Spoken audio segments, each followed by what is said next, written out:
খতিয়ান বা পর্চা দিয়ে পুরাতন দলিল খুঁজে বের করা যায় কি না, খুবই গুরুত্বপূর্ণ একটা ভিডিও।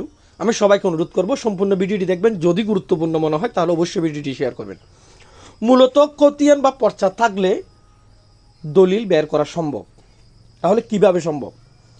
মূলত যাদের খতিয়ান আছে কিন্তু দলিল নেই, বা আপনি জানেন না আপনার পূর্বপুরুষ আপনার বাপদাদার নামে কোন সূত্রে কোন রেফারেন্সে রেকর্ড হলো আপনি জানেন না।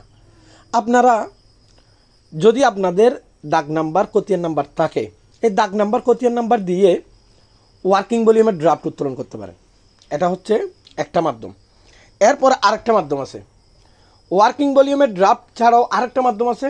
আপনার জেলা রেকর্ড রুমের মধ্যে গিয়ে আপনি দাগ নাম্বার এবং খতিয়ান নাম্বার দিয়ে দলিল তল্লাশিও দিতে পারেন। কারণ জেলা রেকর্ড রুমের মধ্যে দাগ নাম্বার এবং খতিয়ান নাম্বার দিয়ে একটা সূচি বই থাকে, এই সূচি বইয়ের মাধ্যমে দলিল তল্লাশি দিতে পারেন।